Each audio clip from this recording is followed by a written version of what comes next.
allegiance to the flag of the United States of America and to the republic for which it stands, one nation, under God, indivisible, with liberty and justice for all. Thank you. That brings us to item 3 on the agenda, which is public comments. If anyone would like to address the board at this time, this is the time to do it. Please stand and state your name and the town that you live in, and if you can, we ask that you try to keep your comments to 3 minutes if possible. So to the extent you can, that we do appreciate it. So at this time, I would invite anyone who would like to address the board to please do so. Yes. Should I stand here or under the Yes, that's fine. Sure. Okay, all right, I'm gonna read. I made some notes if that's okay. So I want to say hello to everybody. My name is Deb Trupens and I live in Andover. I've lived there for about 21 years. My daughter graduated from Rham High School in 2013, but my son is still currently a junior here at the high school. I'm here to voice my family's support of an increase in the budgetary support for Rham athletics. My daughter became disinterested in sports when she reached the middle school grades, but my son has been an athlete since he started playing youth football at age 6. He is engaged in multiple sports like football, lacrosse, track, and basketball, all at the high school level. Over the years, I've witnessed a lack of school spirit and community pride in Rham athletics, with exception to the championship girls volleyball team. I feel that the lack of funding shows that the board does not believe that the Rham high school sports are important. I have an example here. Just this past varsity season for football, we played Rocky Hill, at Rocky Hill. And I looked up some statistics today, and Rocky Hill has about 20,000 residents with about 800 students in their school. AHM, so the 3 towns, have about 19,000 residents with about 1,100 students. So at that game, which is a really, really rough game if anybody happened to be there, there was literally 50 Rham spectators there. The Rocky Hill bleachers were completely full. I don't remember seeing one student there. So that's just kind of my example to show you that we don't feel that there's much support, with exceptions maybe soccer and volleyball. So for my family, academics are very important, but we feel that high school sports are an extension of the classroom. We believe it contributes to helping more responsible and respectful individuals. Student athletes learn how to be part of a team, they learn equality, and they also build character. But I've actually seen teammates stand up on the football team specifically. I've seen them stand up to one of their teammates being bullied, and they'll stand up and they'll protect that team member. I also believe that extracurricular activities give our youth an identity, whether it be playing the trumpet in the school band or playing the position of a midi on the lacrosse team. I'm using midi because I'm not really great with lacrosse, but learning the positions. You know, let's also not forget that the student athletes are also held to a higher academic eligibility requirement to be able to play. So they have to keep grade point average at a certain amount to be able to play. And I also read recently where some were student athletes that they generally do better in school if they play sports. So I also wanted to mention too the financial burden put on families with the pay-to-play program. I know that players and parents can go to the coaches or go to the school and look for support, but if it was me that was put in that position, you know, I would sell my ring before I would go to the school, you know, to ask for some financial support, and that's just me personally. So, you know, to me that means that some kids who want to play sports can't play because they can't afford it. Most recently too, there's been a situation where parents have had to pay for their kids to play indoors, to practice because of the snow and, you know, no space for us to play. So, you know, parents are paying for out-of-pocket for these kinds of things, as well as I paid for warm-up gear for my child. So, in closing, hopefully I'm not past my 3 minutes, I want to voice my family's support of an increase in the athletic program budget.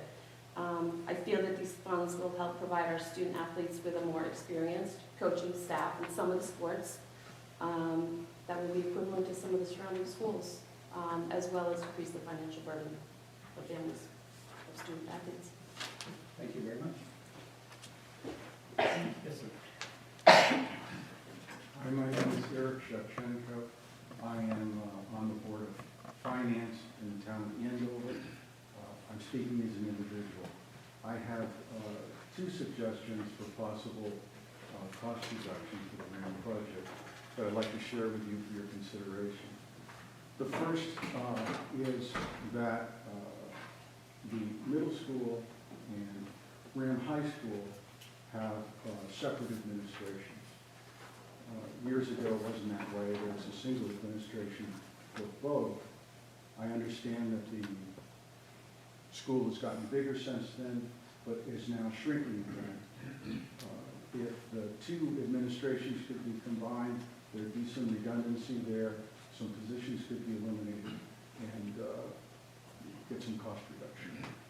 My second suggestion is regarding extracurriculars. I took a look at the Rham website, and there were 24 line items for sports that were offered. And if I counted right, there were 33 for clubs and activities.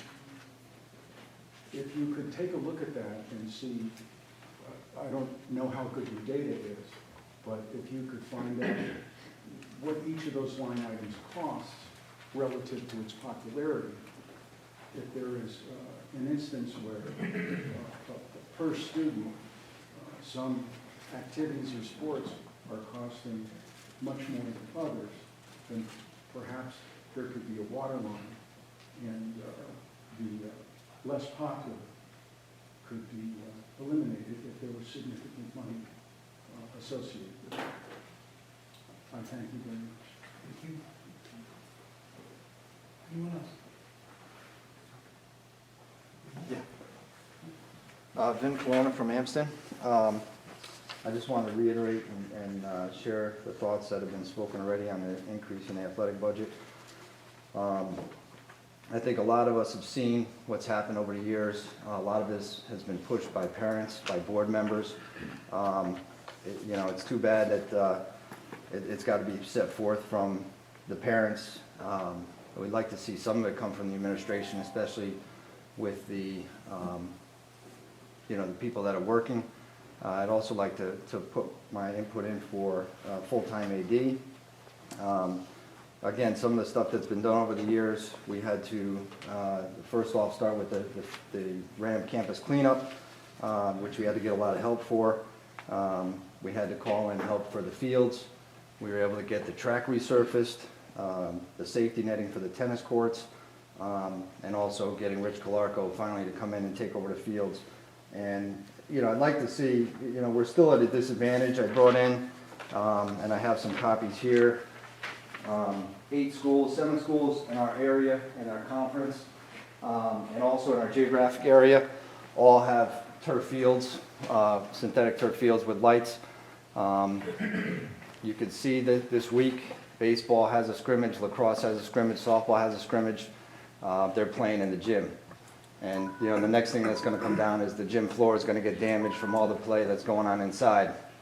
So I know it's further down in the road in our planning, but I hope that somebody could grab hold of that and really push that issue. And again, having someone on the administration that would want to further that along would be great.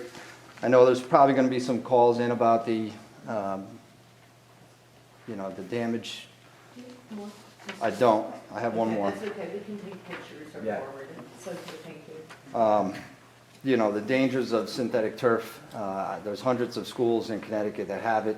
The studies have not shown that it's been harmful. I don't know how many of you have had Cheez-Its. There's a chemical in there called TBHQ. If you eat 1 gram of TBHQ, you could collapse. If you have 5 grams of it, you will die. Our kids are not going to be inhaling crumb rubber or whatever synthetic material is going to be put on the field. So I just ask that you keep that in the forefront and hope that we can move that along in the future. Anyone else? And Dick Shea from Marlboro, Board of Selectmen member, speaking as an individual. You guys have heard me moan and groan so much about the budget. I'm not going to moan and groan anymore tonight, but I know you're due to come to Marlboro, I think on the 28th, to present a budget to our Board of Finance.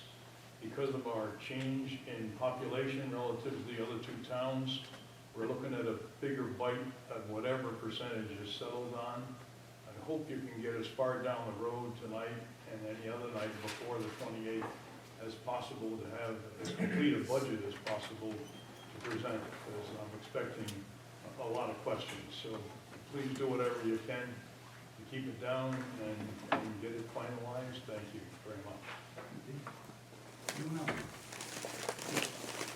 My name is Steve Turco, resident of Hebron, and I'm also the president of the Hebron Youth Baseball Program, which services Hebron and Andover. I would also like to give my comments along with Mrs. Stevens and Mr. Colonna around an increase for the budget for athletics. Athletics are obviously a very important piece of this program, and I would like to see a big piece of that increase go to the coaches in this program, as I understand that they are below the minimum of what the average per class of what our sports have to offer. I would like to at least see their salaries, or what they're getting paid, increase to that average. And I would also like to be in favor of a full-time athletic director for Rham. And quite honestly, I think you probably could have a full-time athletic director for both the middle school and the high school to begin with. This is certainly in no way a slight towards the gentleman that has been doing it in the past, but my belief is that a part-time athletic director gives us the setup for a part-time athletic program. And I don't think that's what our children or our parents deserve. We pay a lot of out-of-pocket expenses, as Mrs. Tupen said, and I think it's gotten to the point where it's gotten out of control. I think a full-time athletic director would give the coaches the guidance, the focus, and the capabilities they need to run a first-class program. It is certainly no surprise that many of the very good athletes in the Hebron, Marlboro, and Andover communities do choose to go to some of the other surrounding schools, private schools, because we don't have the program that we should. I think a full-time athletic director could enhance the program, and extra funding for our coaches would also bring our program up to a standard that would certainly be at a better level than it is right now, and be able to keep the kids in our community involved in these athletics. Thank you. Anyone else? Hi, Andy Bordick. I'm from Amston.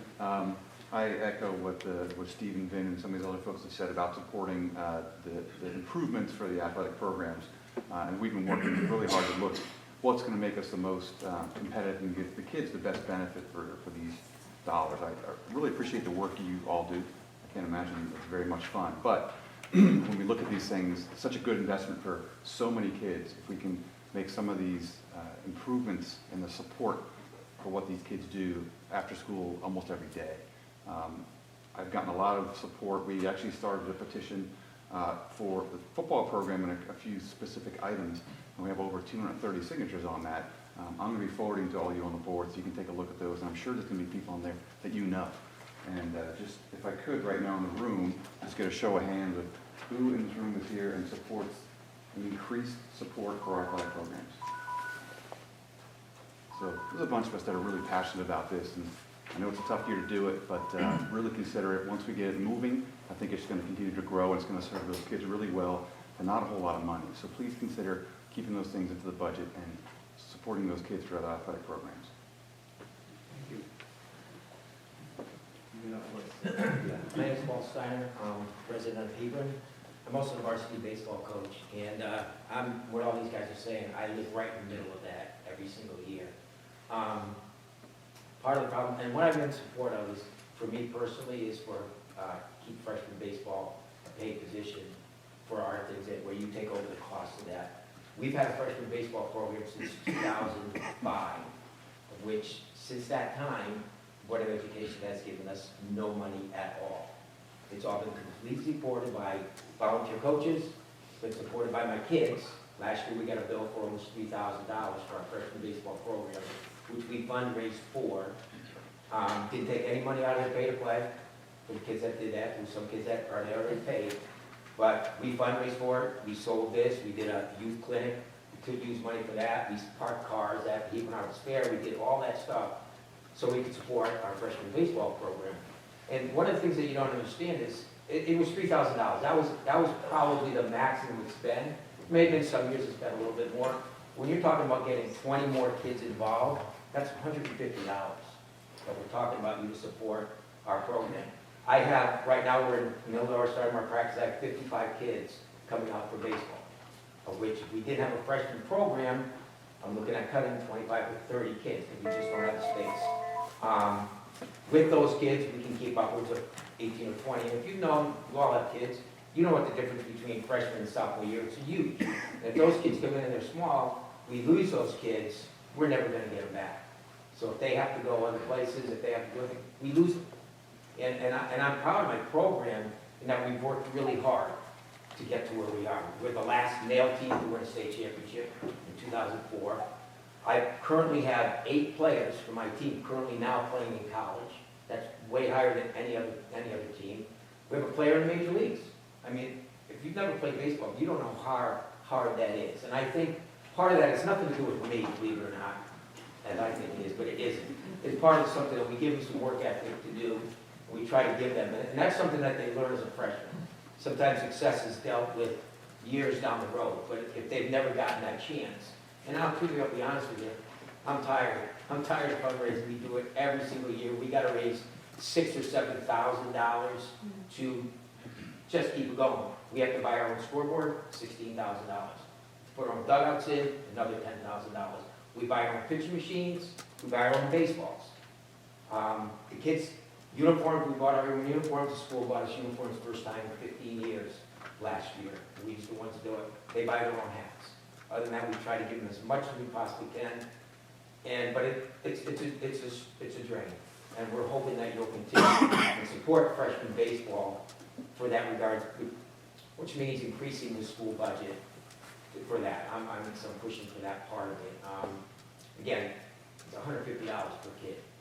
That's what we're looking at. And I'm sure when you narrow it down to all that, when you start, it's not an awful lot of money. When I started this teaching school in 1974, 75, we had freshman baseball teams. Somewhere along the line, they got lost. We brought them back in, but I think the thing that I'm happy with, we've never come to you to ask for money. We've never asked you to do that, but now it's really important. It's really because economy's for everybody, so we're starting to lose kids that can't afford to come in and play, so we try to get those kids involved, but we can't support ourselves that much anymore. We can't support that, but we're hoping that the Board of Education will look into that and support it as much as you possibly can. Thank you. Thank you. I'm Amy Traversa. I'm a first selectman in Marlboro, and I'm also a resident of Marlboro.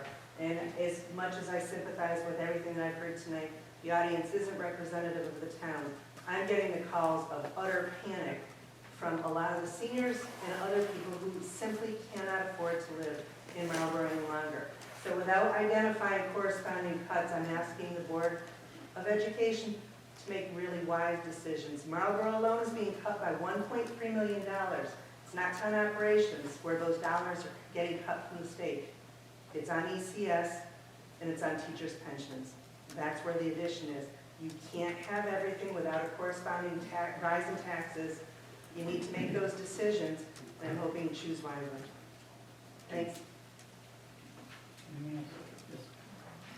Hi, my name is Debbie Roach, and I'm a resident of the town of Andover. And I have a son in the program for football. I also have a son in lacrosse. And he's one of your 3 typical students that attend here.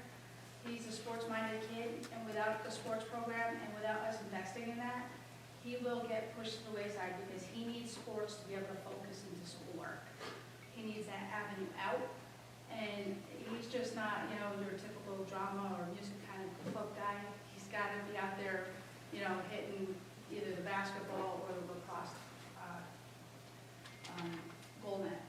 So he's been involved in sports since a first grader, and the programs from the athletics, in Andover, we faced it in Andover, fundraising is small, and it's hard to get money because everybody's competing for the same dollars from the same parents.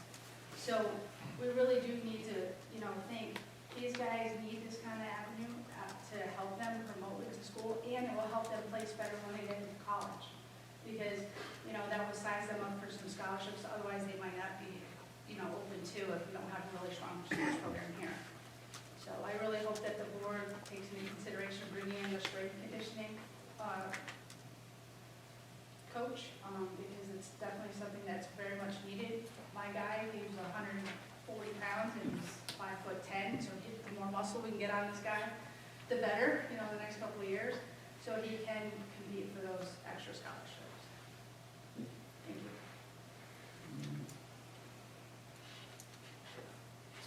you. Ethan Breisel on Marlboro. So I just drove 6 hours. I spent the whole weekend looking at colleges for one of my sons, and so drove home, literally dropped the family off, and came right here to get here. I could have stayed home, but obviously it was important.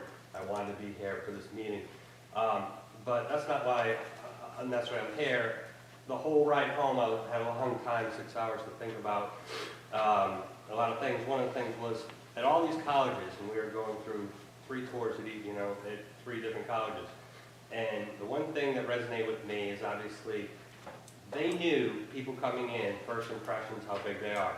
So they made sure that the admissions office, wherever that part of that campus was immaculate, right? And we're going to be having a lot of students come, whether they're new 6th graders coming into Rham for the first time, or maybe someone transferring in as a high school student.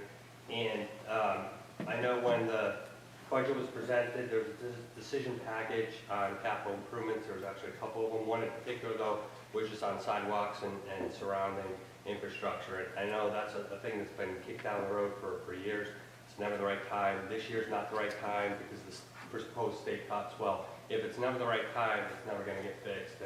And we should be proud of the school, not just for the academics. Hopefully, the athletics will be up to par when you consider decision packages 2 and 1. And I think that we should look at this and not just say, hey, this isn't the right year, because we're going to be saying that for a long time otherwise. Thank you. Anyone else? That brings us to item number 4, which is additions to the agenda. I'd like to make a motion to kind of adjust the agenda a little bit. I'm going to make the motion within 3 parts. I'd like to move or request a motion to add move item 8.4, discussion and possible action regarding the 2017-18 budget, to just after item 5.4, which is the final item for the report of the administration. And then follow that with moving the executive session, item number 12, to right behind 8.4. And then to add on to that motion to put item number 13, action taken as a result of executive session. Move those 3 items before 5.5. So motion made by me, second discussion. The reason that I'm proposing that we do this is there's a lot to discuss tonight on the budget. There's also some very important business that we need to discuss regarding item number 12. And so I doubt that we'll have time to complete the remaining items of the regular business, which is the committee reports and some of the general business and the rest of the items on the agenda tonight. So what, if the motion's passed, what we'll do is we will go to, actually I'm going to ask for an extension of that, so that right after item number 13, we will move to the last section of public comments in case anyone is still here and wants some additional comments at the end. So what that will do is bring us to 5.1 through 5.4, then we'll go right to 8.4, which is discussion and possible action regarding the budget if we decide to take any action tonight. And then following that, we'll move right into item number 12, which is executive session, discussion concerning the appointment in terms and conditions of employment of the superintendent of schools. And then after that will be item number 13, action taken as a result of executive session, followed by item number, the very last one, item 10, which is public comments. Do you accept the amendment to that? Thank you, Manny. Davis, second. Okay, so we're still in discussion. So ultimately, I doubt we'll have time to finish the entire agenda. So the rest of those items of regular business will just adjourn, because we'll adjourn after the public comments, and then we'll just take up the other business at the next meeting. Just one quick question. Can we take action on 5.3 within the report? We can, right after 5.3, 5.3 is the health insurance consortium agreement. Are you looking for action from the board to approve tonight? All I'm looking for tonight is remind the board if you have any questions, please get them to me, we'll answer them, and then I'm looking for a vote at the next meeting. That's why I put the consortium agreement in there, and the PowerPoint was presented by the insurance consultant. So I'm looking for a vote at the next meeting. Is that okay? Yes, sir. Should public comments be before executive session? No? Only. It can be, yeah, that's fine, I'll accept that, that'll be perfect, because the executive session is going to go for a while. Right. So I have no objection to that. Do you have any objection to moving public comment? That'll be fine. That way we can do the action on the budget, and then, right before that, go to public comments and into executive session. That's fine, thank you for that. Makes sense.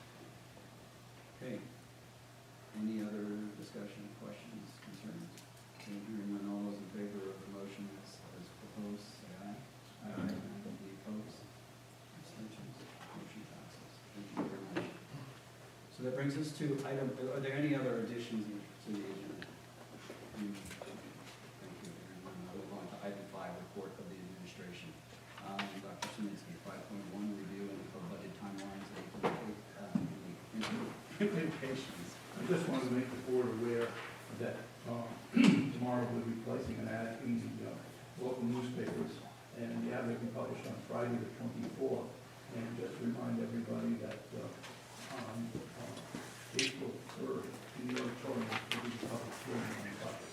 So just as a reminder of the time frame that we'll be that we're under, and just to remember that the district meeting will be on Monday, May 1st, and there are some timelines involved with that, but I just wanted to make the board aware of the public hearing on April 3rd.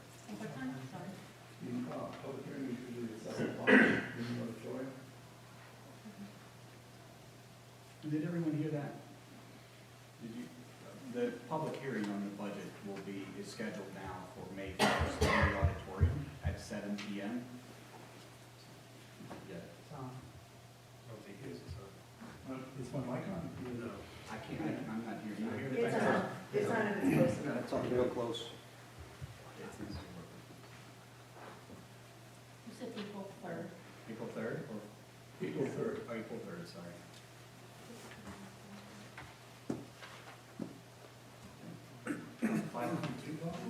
Sorry, was it? I just had 2 comments on the budget calendar that was handed out. On Tuesday, March 28th, there'll be a meeting at the Marlboro Board of Finance's presentation by Bob at 7 p.m. at Marlboro Elementary School.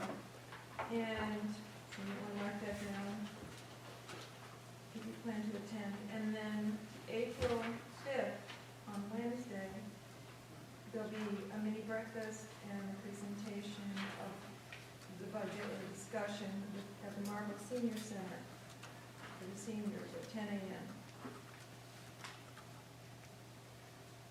And those announcements were also in the libraries this week, and should be in this coming week as well.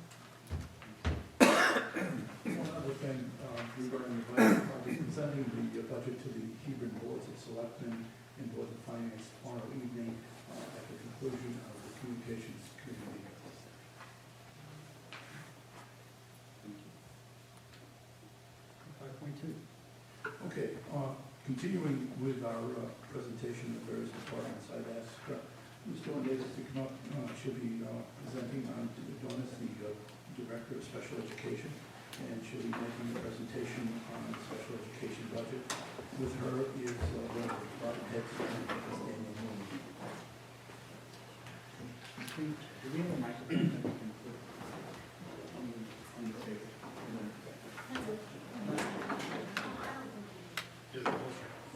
Thank you, Carol. Does it work? You might need to click on.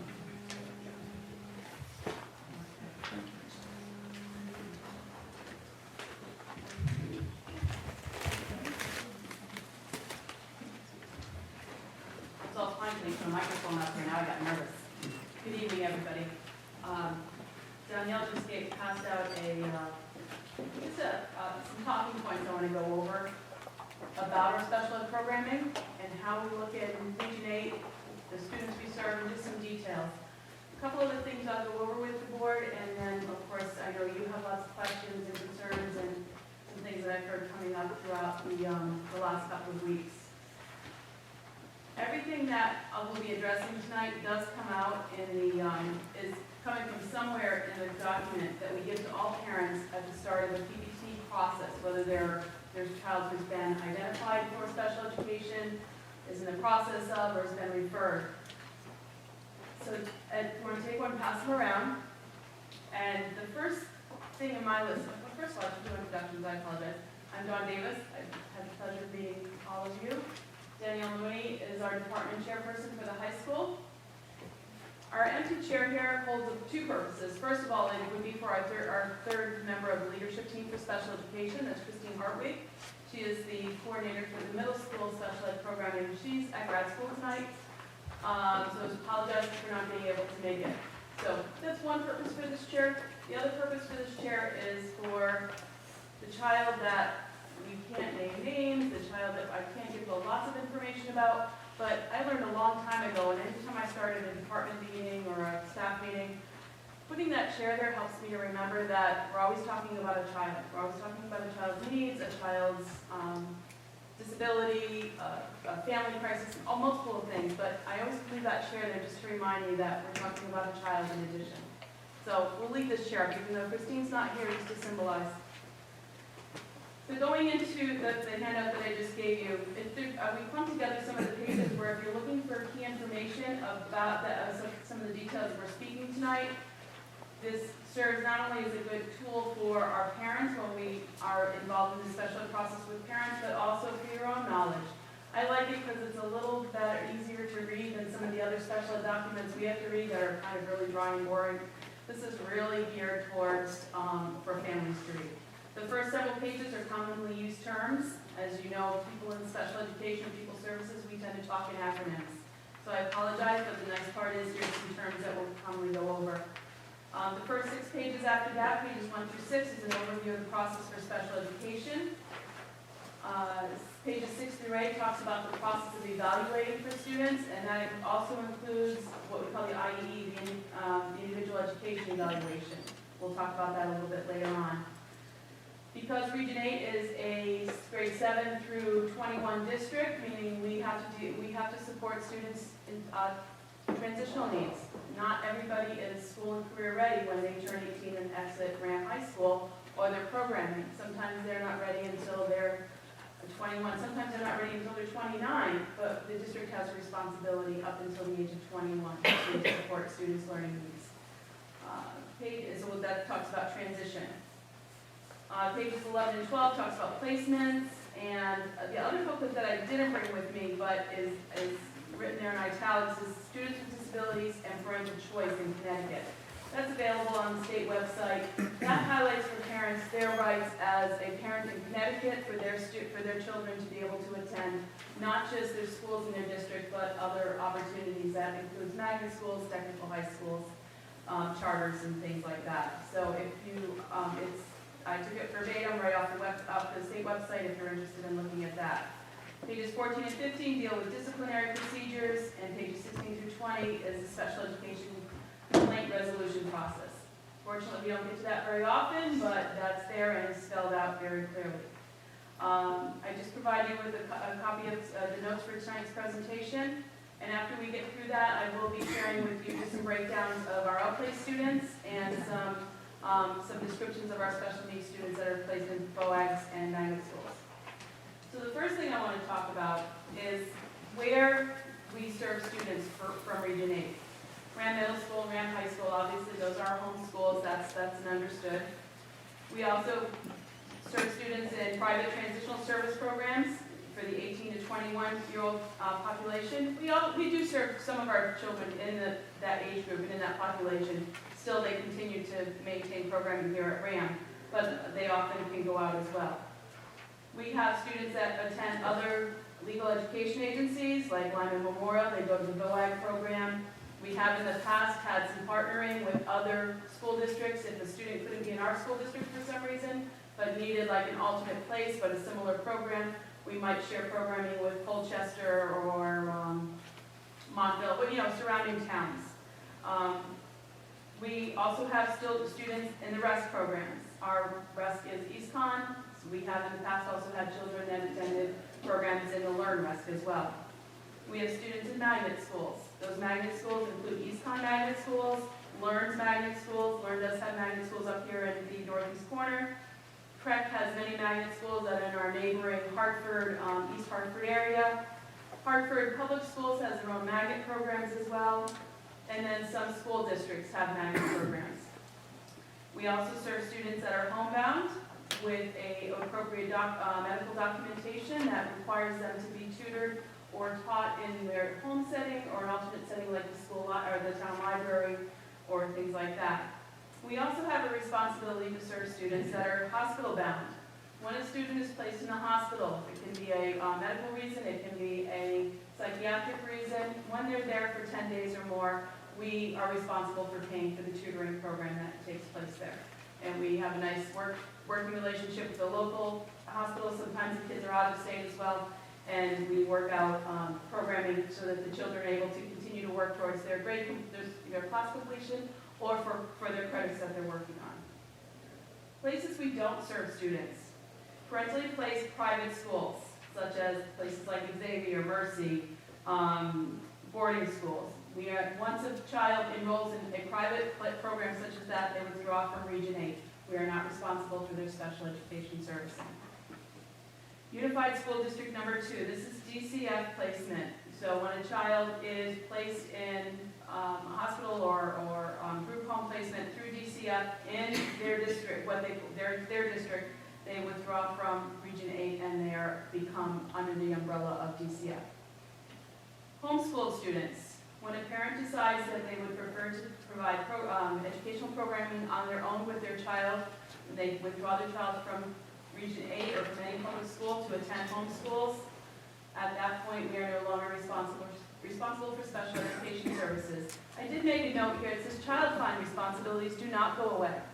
So for example, if a parent is working with their child at home and they're working on reading and the parent starts to feel like, my child's really not making progress, I'm worried that maybe there's a learning disability that I wasn't aware of, the district still has a responsibility to assess the child, to make a referral to special education, evaluate the child. If they're found eligible for services, then the parent is advised to either re-enroll their child in Region 8 and receive services, or just have that knowledge of the evaluation.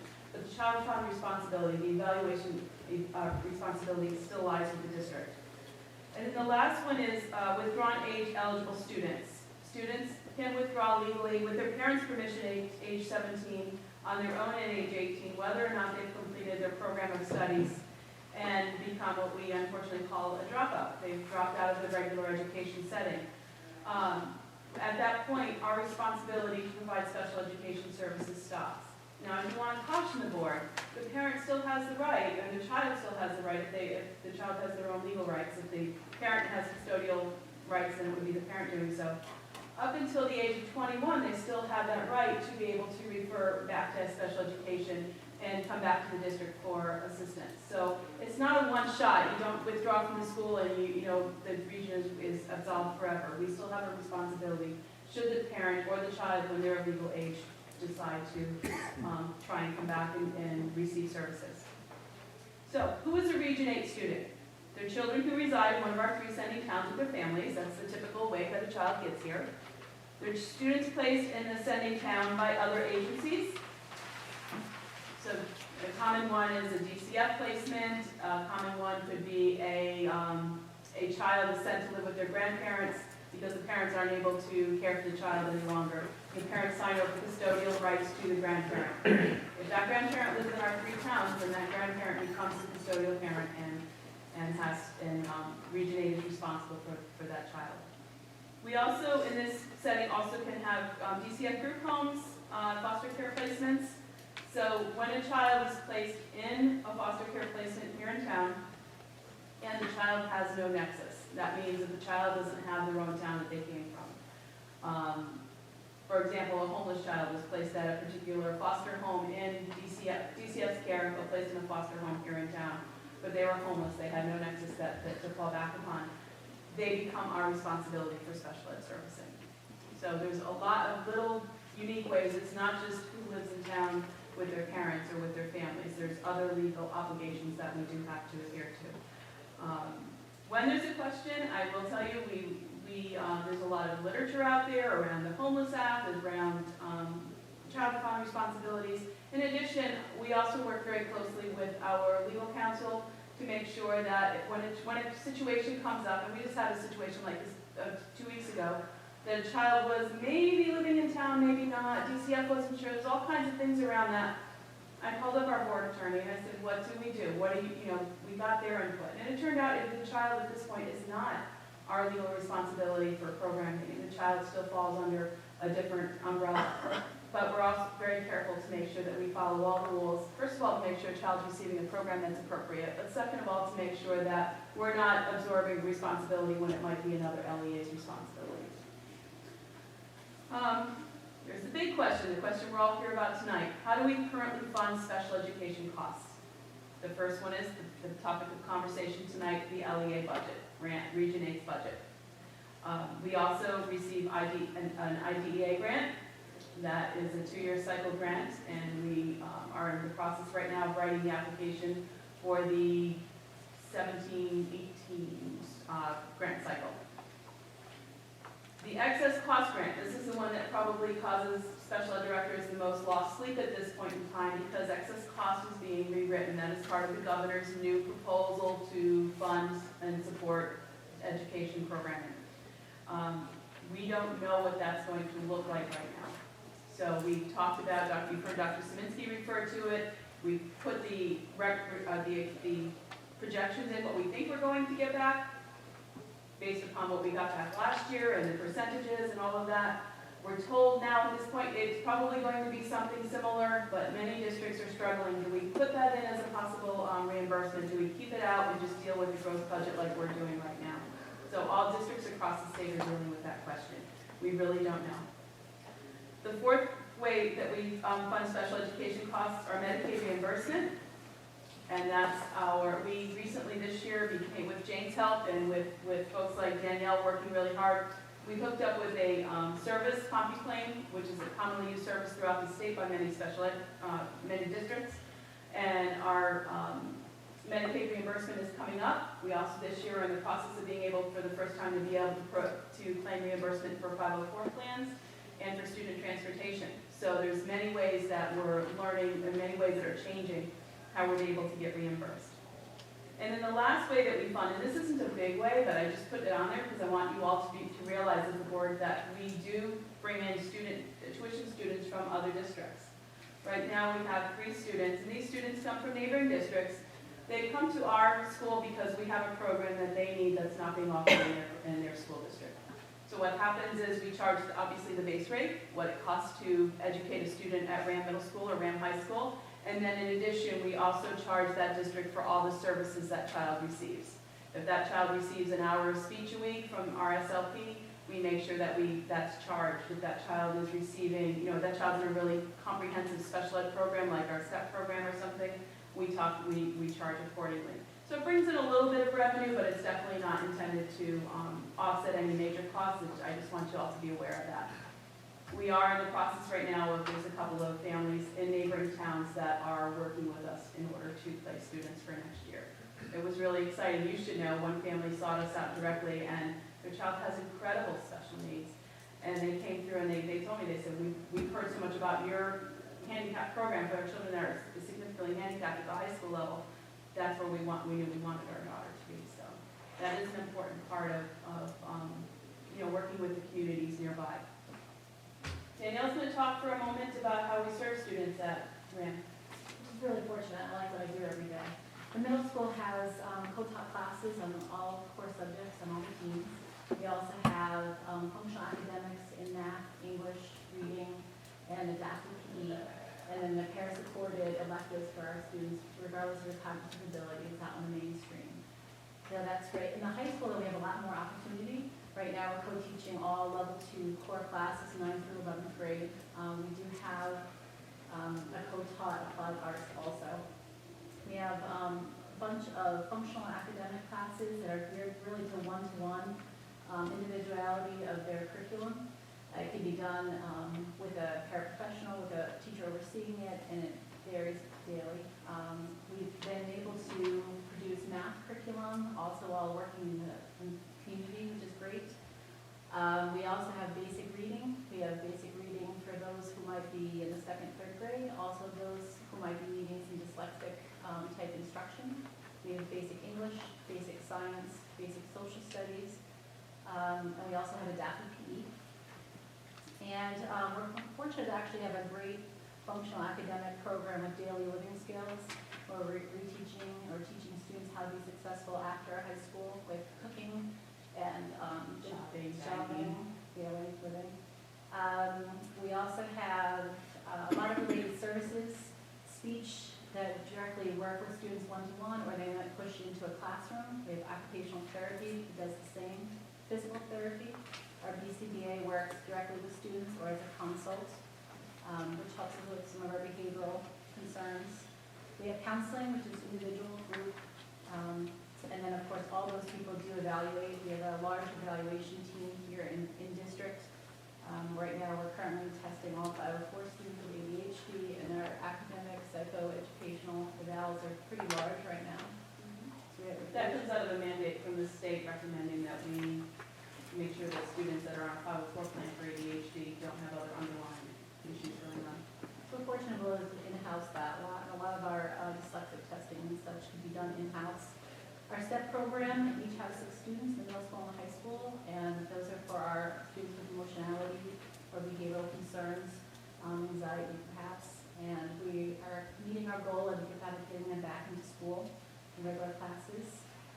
We have a huge transition program. Right now we're doing a lot of MAPS evals, which is the beginning action plan, where more of our cognitive students might meet with a family and everybody who's known them for the last 4 or 5 years. It's exciting to see them when we first met them in 7th grade and where they are now as 10th or 11th graders. And we talk about the parents' hopes and dreams, the students' hopes and dreams, what they would like to do after school. Sometimes they're not college bound, sometimes they're just work bound. But we're kind of trying to figure out where they are, that they're struggling, and make goals. If it's just making meals or doing their laundry or just even riding a bus or getting a driver's license. No goal was too small for us. And that's been kind of fun to see the kids grow as we prepare them. It's like a rite of passage for our students that are significantly impacted by recursion behavior. We have a huge online selection right now for kids who might be struggling with course credit, who for anxiety purposes or whatnot cannot be in school. Currently have, I think, 13 students taking a variety of courses. Unfortunately, somebody signed up for Chem today, and I just don't know what we're going to do about that. But we're excited. Our transition program, then we have students working in the building, we have students working outside the building. And we're also fortunate enough to hook up with other outside adult programs and agencies to help them with the transition. So it might be through Horizons. We have a program at Eastern that they audit 2 classes, and they also participate in all college activities to kind of prepare them for college or workforce, whatever they choose to do. And then we also work with Horizons for a more vocational component, just to name a few of those organizations. It helps to help transition them. And our ESY program has varied every summer, and I'm looking forward to this summer, but we have kids going to Camp 2 up in Danielson, the DBS camp, for some socialization. We have some kids who are coming for academics just for regression, but we've started being a little more creative, and we're opening up to hybrid courses or plans where they come here for 2 weeks, maybe go to camp for 2 weeks, or they might come here for 2, work for 2. We're offering transition programs for kids who might struggle coming from the elementary schools to come to the middle school. They'll spend extra time with us just to get used to the routine, and vice versa for the high school. So high school stuff. Okay, thank you, Dana. So with all that going on, why outplace a student? We've got it all happening here. Our team, our special ed team, our school administrators, our general ed teachers, all have a responsibility to educate a child in the least restrictive setting. That comes from Americans with Disability Act, that comes from IDEA, that's a fact. Sometimes it can't happen. Sometimes we do have to,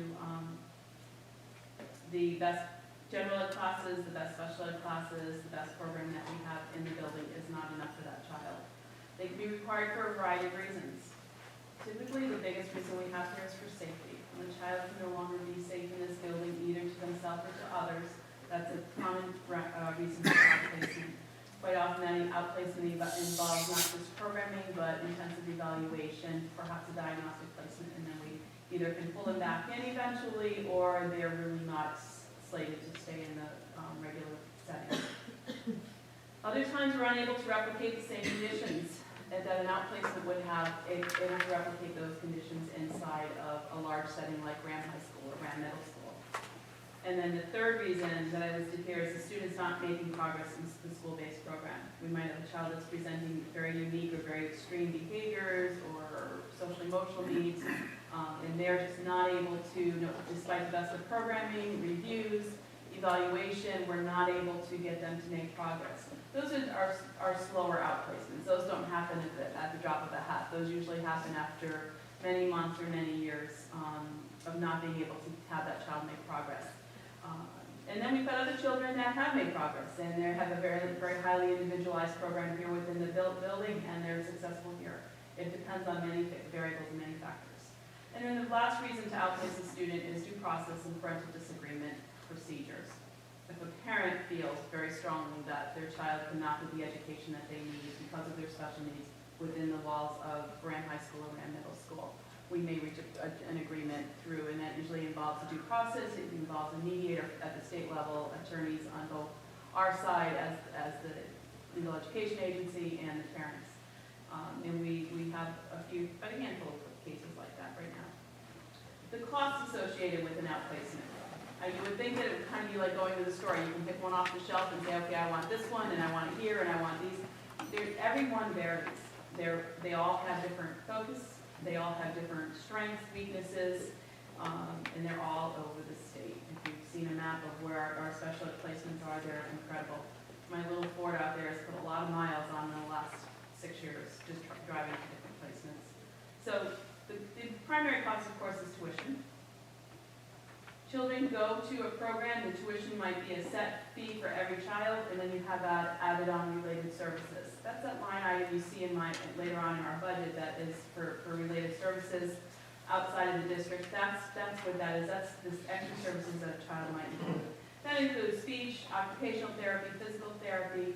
A BCBA is a board certified behavioral analysis, so that's somebody that works specifically, it's usually on the psychologist level, and they work very specific with children's behaviors and shaping those behaviors.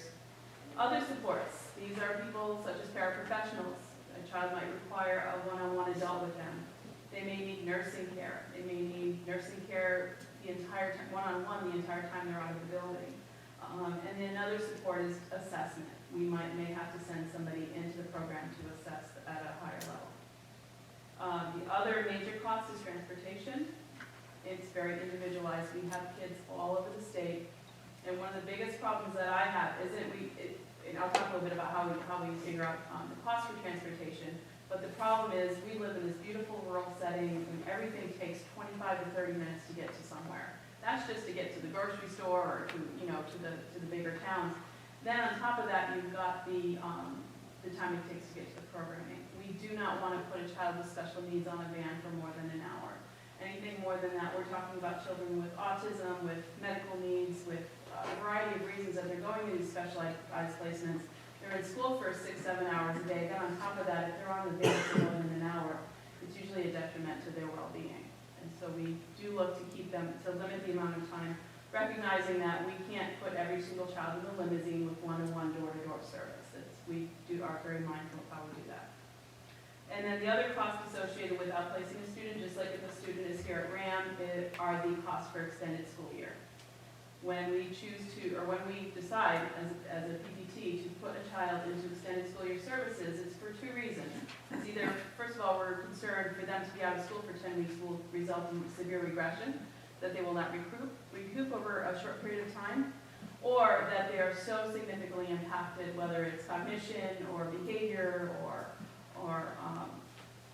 any of those certain areas, that they need continual year-round services to go the typical 8-10 week period that our typical students enjoy and love. They would not benefit from that. So those are our overall costs, but I do want to talk in depth for a moment about transportation.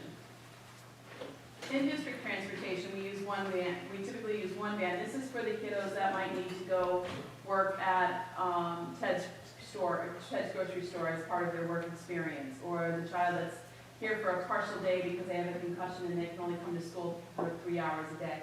So with that, we have a contract with EastCon, and this is one of our few contracts that we have. Everything else is more on an as-needed basis.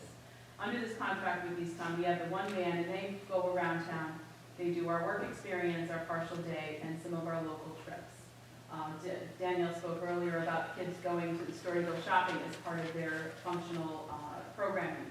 So they all get into a van together with their teachers and their paraprofessionals. They make their menus, they go to the store, they pick up their groceries, they stop at the bank and cash their paycheck, and I'll talk about that later on. But all of those things come together, and the transportation for that, of course, has to be factored in.